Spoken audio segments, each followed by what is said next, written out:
wine, dirty wine, dirty wine.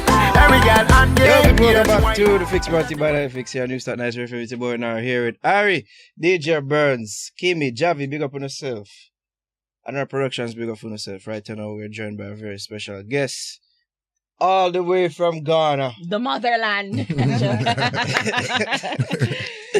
Shatta Wale, one of the biggest dancehall artists from Ghana. Here with us right now.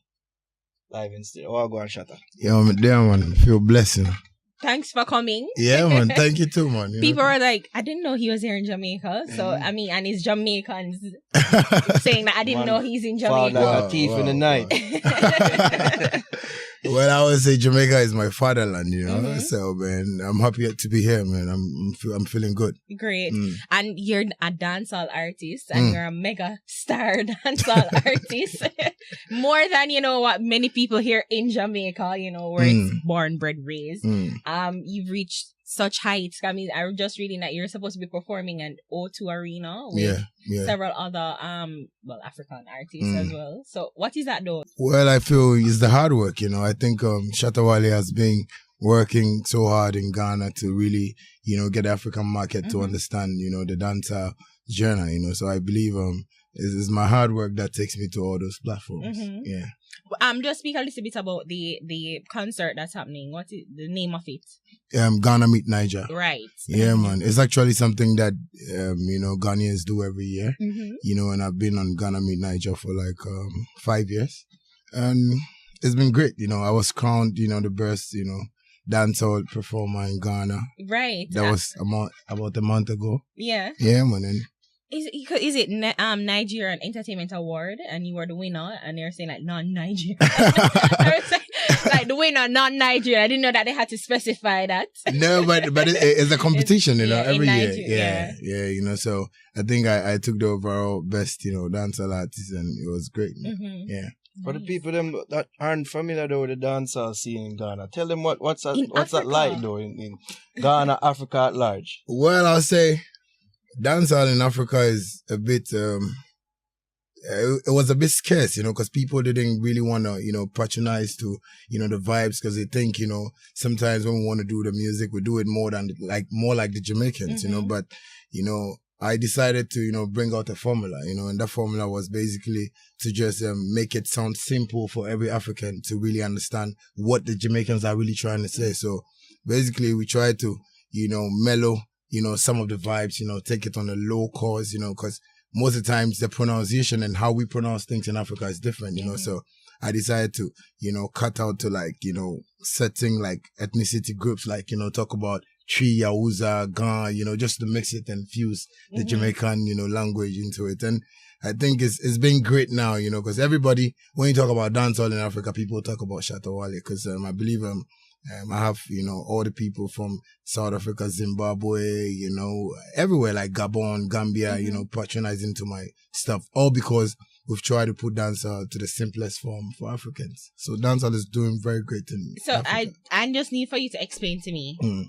Dancehall Afrobeat, like, because I hear Afrobeat and you hear like the mostly drums, but it's similar to dancehall, right? And like, explain the difference. Well, I would say Afrobeat is more African, because Africans like to party, even though I know Jamaicans also like to party. We love I think we are party. I always say, but it's just the difference, because sometimes I feel the language barrier really, don't get the people's attention very well, so I think that's why Afrobeat is like really moving more. So now what we do is that we fuse a little bit of Jamaican stuff into the Afrobeat stuff, and it gets us going. Because when I hear it, I'm like, how you can tell the difference? Is it just dancehall? Yeah, it's the same thing, but I always tell people when I go for interviews, I tell people I don't want people to say Afrobeats, we still have to, put that, tag on it, dancehall, because it's still dancehall. But it's just that because it's from Africa, people are trying to tag Afrobeats and, but it's still dancehall. Yeah.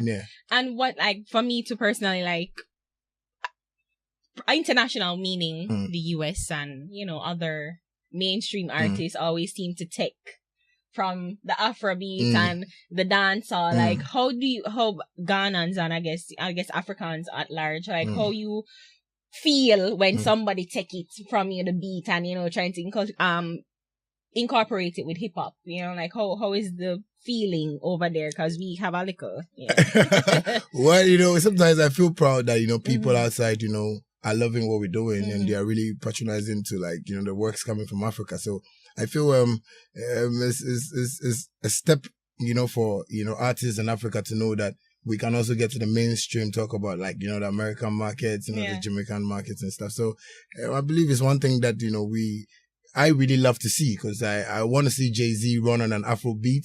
You know, I want to see somebody like Movado, you know, run on an Afro beat and just go like, wow, you know. So I think it's a great feeling. I think, who is it? Busy or Gone? Movado, like, anytime them touching in Africa, like. Yeah, I think it was Gambia.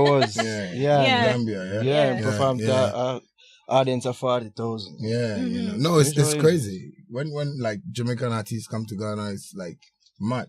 You know, because everybody loves to see, like, them, because that is what is happening in Ghana now.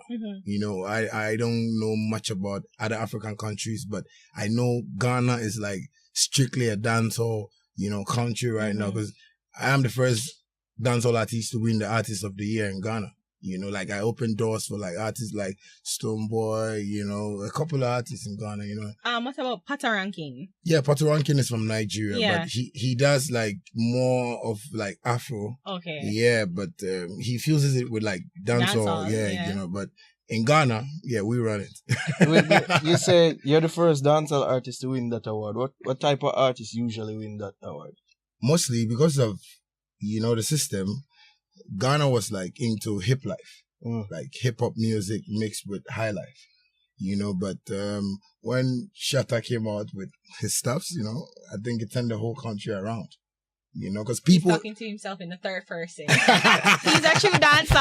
Yeah, you know, because you know, people never love dancehall because one, you know, people see dancehall artists in Ghana as rowdy people, you know, as crazy people, you know, even the reggae artists, you know, Ghanaians see them like, you know, they don't have any use in the country and stuff, but we've tried to, you know, polish things, make them see the business side of the work, you know. We just make people know that, yo, this is my career, this is how I want to run it, and this is how I'm doing it. So it's basically something that I tried, you know, that's what I'm saying. I tried to fuse a couple of local languages in there for people to just get into it, and that's how come we won the Artist of the Year.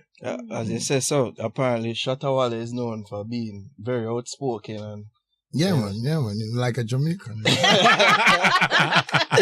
And apparently there's some issue with some awards committee and the same people that gave me the Artist of the Year. You bad them up for the Artist of the Year. You know, because sometimes, you know, I feel, you know, they don't really want to give us a chance to, you know, explore, you know, the talents. And, you know, in Ghana, we have this, you know, timidity and fear in most of the artists, you know, because, you know, artists are being bullied, not getting paid. And when they go say it, you know, presenters and, you know, the media don't want to promote them. But, you know, I didn't come out from the media. You know, I came out on my own, you know, like I sat down one day and I was like, yo, I need to promote my music hard. And I think God really gave me that direction that, yo, put it on the internet, promote it on Facebook, you know, and that's how come, you know, Shatta Wale became Shatta Wale. So was it a situation, did you try, actually, I hear you say hip hop and high life.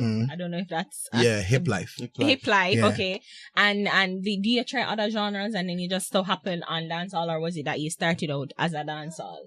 Well, from school, I started as a dancehall artist. Like, everybody that knew Shatta Wale, I was Doggy by then, you know. So after school, I just changed my name to Bandana.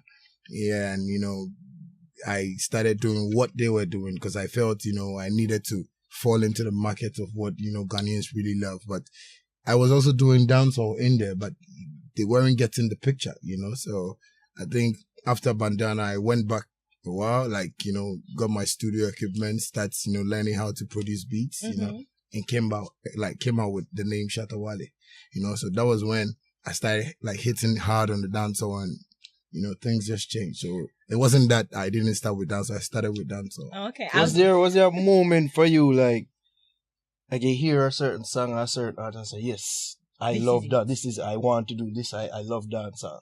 Yeah, you know, like sometimes when I listen to certain songs that come out from Jamaica, I go like, yo, man, that's me, man. You know, because I was listening to like Vibes Cartel every time, you know, and I was like, yo, anytime he releases a song, I go like, man, why was I even born in Ghana? I'm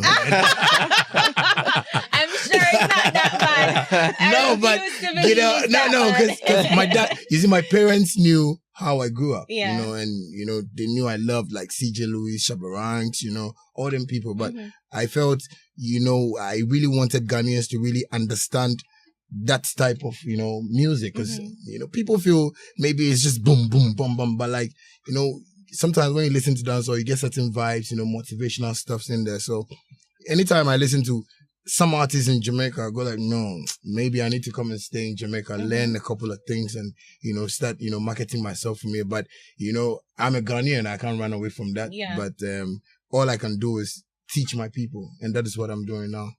So what exactly is stopping you from, you know, staying out here for an extended period? If you give me your house, I'll stay. you know, I'll live a million. But I mean, you're an international dancehall star. I mean, it's no problem to come. I mean, if Sean Kingston can come by a mansion and a bit. So I mean, no, but I believe it doesn't matter wherever you are. It's just that when you are business inclined and you really want to get there, because that's me. When I want to get something, I try my possible best to get it, you know. So I believe me being in Ghana, I believe I can still do the dancehall music and get my Jamaican audience, you know, and get my Jamaican fans. Because I have friends here who call me every time and go like, yo, Shatta, you have to come to Jamaica. And I go like, yeah, give me some time, I'll come to Jamaica, you know. So I believe I'm still working on that. And as I'm here now, I'm going to be coming here like, you know, many times. So you want to like go on some fest? That's a dream of yours, to perform at some fest? Like all the shows in Jamaica, like it's been my dream, you know, to be on every platform, you know, because I think the only thing I need is, you know, my team working hard, promoting my songs, because I don't want to be on stage and sing and, you know, someone who just like stand there, just look at me like, I don't like that, you know. I want what people, are you saying? Yeah. You know, because once upon a time, you know, I went for a show like full of Jamaicans in Ghana. Then I wasn't big, you know, and, you know, someone told me, yo, some Jamaicans. I was like, yo, I need to really show my talent today. So I went there and everybody was like, you know, because they didn't know the song, you know, so I like to we're the hardest set of people them always. You know, So I always want like things to be done well. Like my manager here, Kim, was telling me I need to, you know, go on some fest, but I told her I really need like things to go on well, so that at least the Jamaican audience will really accept me, like, and so that's good. So you don't want to rush it. You know? Yeah, you know, because I find many artists coming to Jamaica and wanting to like let people know, like, you know, but I believe life is no rush, you know, because I've learned so much with my talent, you know, from Bandana. I think I went back 10 years, you know, in the studio, learning how to, you know, do whatever I want to do. And it has given me that experience to know that life is not about rush. And after Bandana, I think Shatta Wale has been like the richest guy in Ghana. When I talk, people don't really believe it, but people don't want to take it to it. Balling. Yeah, you know. Baller. You know, because I'm getting paid well, and I feel I'm one of the artists that, you know, has been able to establish certain things in Ghana. And I feel so proud about it, and I think it's patience that got me there. Yeah. So it's good. You know, I need to just relax, study the system. You know, maybe DJ Brands will take me to one of the clubs, just view, you know, see some go-go dancers and stuff. I'm sure you have that in Ghana. Yeah, we have that. You know, but Jamaicans like this guy. I love how Jamaicans do it. You know. Okay. Yeah, you know, like they are real. You know, that's why I always stay real in Ghana, because people feel I like to talk, like I like to, you know, speak my mind, but I feel that is how Jamaicans are, you know. I watch them and I feel what they want, that's what they want, you know, you have to give it to them. And I feel, you know, that is my life, you know. I believe I'm a Jamaican though. I realize it's like you say, I wish you were born here. Yeah. But can you just tell us a little bit though about your upbringing? Because I mean, it's sad to say that, you know, we get most of our information from the US, especially of Africa. And I'm always paint this dreary thing. And recently I have the African channel, and I watch shows like Espresso. Okay. And I say I was watching the MTV African Awards. Okay. So, and I'm introduced to Manang and all these people. And I'm just like, but the life that they're living is Looks so good. fantastic. Like, why people make it seem like it's the saddest thing ever? And then you look on the list of billionaires, most of them come from Nigeria, like in Africa. So it's just like, why people paint this situation that is so sad? Like, from your point of view and your life, share a little bit. Like, was it growing up? Was it hard knock? You know? Well, I'll say I grew up. My dad is a politician, though, so I grew up like very well, you know, because I would say at the age of 13, I was flying in and out from Ghana to London, you know, because my grandma lives there, you know, so I didn't really grow up from the ghetto, you know, but, and I felt people saw me that was okay, you know, all my friends, you know, because I was like at the age of 16, I was driving my dad's cars and, you know, like Benz? Benz, Land Cruiser. Stealing out with it? Or? Yeah, stealing. Yeah, oh, okay. Yeah. Are you a cop? No. Yeah, I like that, you know. Yeah, you know, like, you know, bad boy stuff. Yeah, you know, so, them, yeah, you know, so I was living good, but, you know, after school, I decided to really look for, you know, what God has really given to me. So that was when, you know, I had to leave home, you know, because my dad really had a problem with my mom. Yeah, your mom. Yeah, you know, so, you know, we got this broken home stuff. So I had to leave home and, you know, hustle for my own. And that was when I started facing life and realities. You know, that was when I started seeing that, oh, wow. Because, you know, when I was in the house, my friends come to me and they tell me, yo, I don't have food, you know, we don't have this. And I didn't really get it because I had everything when I was growing up. So after, you know, I went on the streets, you know, sleeping from one place to the other. That was when I realized, you know, yeah, you know, like. So when your father left your mom, like, you didn't leave her with anything? Like, she didn't take the house? Like, you had to leave? Or what was the situation? No, like? Ghana law is very crazy. Yeah, you know? talk to me about that one, because I'm confused. Well, you know, in Ghana, you know, the laws are good, though. But sometimes, you know, when you don't, like, push the law to do stuff for you, yeah, things are not going to come to your side. It's the same out here, actually. Yeah, I know. He's a politician to Sagis. Yeah, you know, powers and stuff. So basically, my mom left and we didn't know her whereabouts until sometime, you know, and I also left the house to, you know, started like doing my studio steps and yeah, so that's how come, you know, I started facing stuffs, you know, people, you know, so people who never knew me from my school days saw me in the music industry like a ghetto boy, you know, because I was rolling with all the, like, you know, thugs in the streets, you know, yeah, you know, and I was having my dreads on and stuff. So people saw me and they were like, yo, this guy, you know, ruffian, you know, that kind of thing. But I told myself I didn't want to lose focus. I didn't want to do drugs. I didn't want to get myself caught, you know, so all I had in mind was music. And I had this vision to really make my parents like, you know, get surprised when they see me. Like, they go like, wow, so he did it. So I was always with like producers, you know, like DJs, you know, and stuff like that. So that's how come I got my first deal and, you know, things just like. So is your father or your mother, were they supportive of the dream or like? No, not at all. No. You know, I tell everybody, you know, I know sometimes they feel bad about it, but, you know, I have to really speak the truth, you know, because they didn't see me like this, you know, because now I would say, you know, when they watch the things I do, you know, like I'm building houses, you know, I bought a house, you know, my girl is working, you know, my kid is going to one international school, you know, they get shocked, like, you know, I'm driving like the best cars, you know, yeah. So when they see me, they go like, wow, this guy is serious. You know? Yeah, but they weren't supportive. I mean, you're not new to this, because, I mean, when you grow up 16, you take Benz. Yeah, but, you know, I wanted them to understand it, for me to leave at home and, you know, do this. Yeah, it's a different thing when you get accomplish it on your and you know, because sometimes I feel when you get stuffs that you get yourself, you feel proud about it and you know how to take care of things. So basically, that's how come. And I feel very proud now that I've gotten things that I really wanted, you know, because once upon a time I was telling my crew, you know, we need to live in one of the richest areas in Ghana. And they were like, yo, how can we do that? You know, we don't have money. I was like, yo, watch me.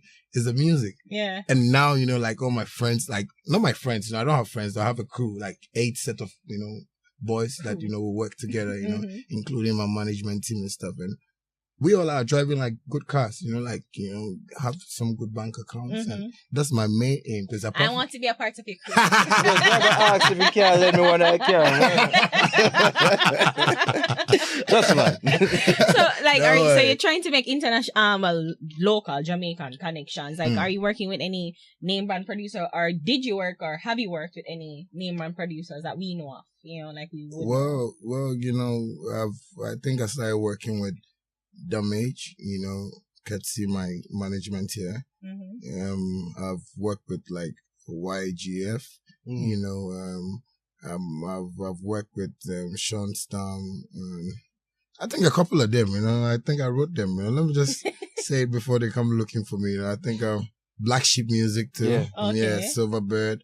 Not nice. Yeah. Black Sheep love the African music and And Epic Jones, so a couple of them, but I really want to work with more of them because I think the feeling will be nice when I meet them one-on-one, because I don't want to be working in Africa and I want to come here, come record, go back, And who is the Jamaican artist, retirement or still working, that you want to work with? Like, if you can draw the one out of retirement. You haven't worked with before.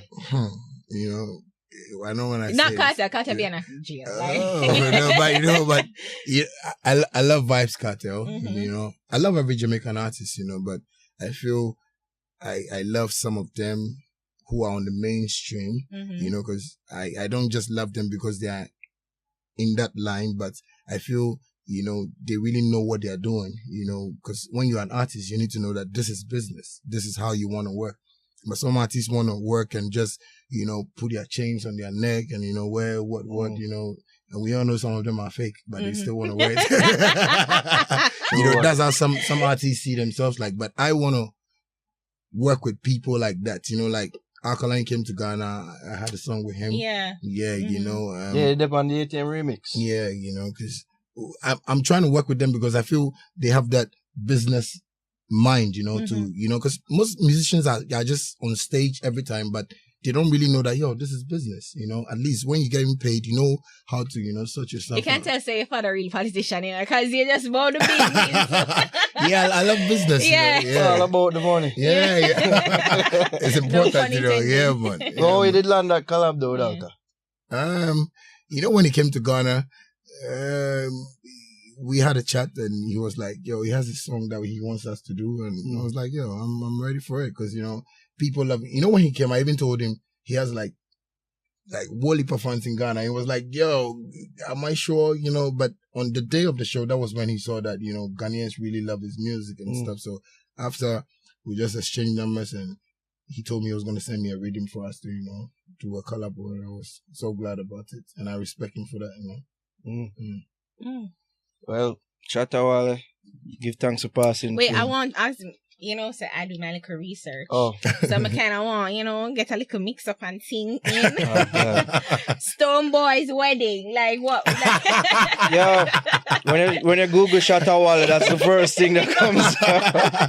So I was like, what is this mix up? But aren't you with him on the Ghana Meets Niger tour? Like, yeah, the one in London, I think is a bill, But sometimes I just tell people, I'm the only artist that people use me to fight other artists, you understand? Because one, I don't really go to radio interviews. I don't go to TV interviews, but my music is always on the streets. And the industry is always trying to get away to, just, wipe me out. But, the music, because that's what they're doing in Ghana, because they always want to fight me with maybe if it's not Samini, it's Stoneboy or my own, like all of them are like my boys that I knew, we grew up, I didn't grow up with them. They were coming to me, because they felt I had this Jamaican, lifestyle, most boys want to dress like me in Ghana because they feel, this guy, but I'm a humble person. I like to keep life simple and, meet people and talk to people. I tell people when I'm off stage, I want to be my normal self. I want girls who know me and like me to call me Junior, but I don't want them to call me Charles. Okay.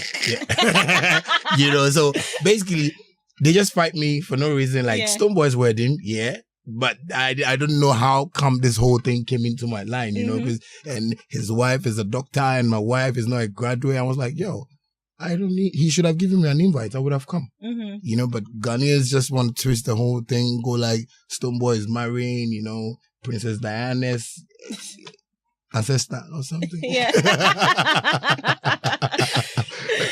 But it's all good, man. Yeah. I love it. I don't, you know, have emotional feelings for stuff like that. I believe the controversy is good for me. I've learned from it, and I think I really want to go far with this because it has built me up to be a man. You know, so when I hear stuff like that coming up, I don't feel the pressure. I love it. Yeah. You accept it. Yeah. As you should. Yeah. Work with it. A true dancehall artist. Yes. Yeah. You going to some fest? Like, you just be a patron there? Yeah, I want to go watch and see how it goes. Like, you know. Because I think Pata Ranking should be. Yeah, I think he's on build. Yeah, though. performing. Yeah. And you good with him? Here's my youth. Yeah, we're good. Yeah. Okay. You said so. I'm not trust that. Oh, no. Are you good with Pata Ranking? Oh, no, he knows we're good, you know. Okay. He knows we're good. But sometimes, you know, I just don't like artists who want to lie too much, you know.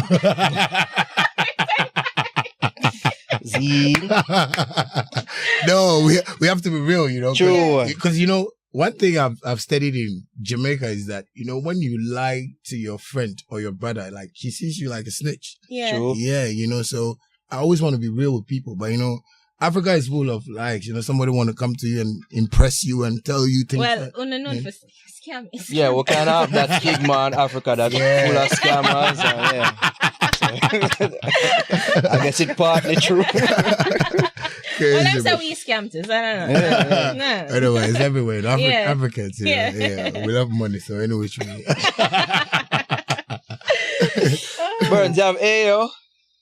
Yeah, me like that song, the Ayo song. I'm not entirely sure what SS wrote, but me like the vibe. I'm not sure. I'm not catch every word we catch song, but me like the vibe. That's one big tune in Ghana. See, now, we can take you out with that. Yeah.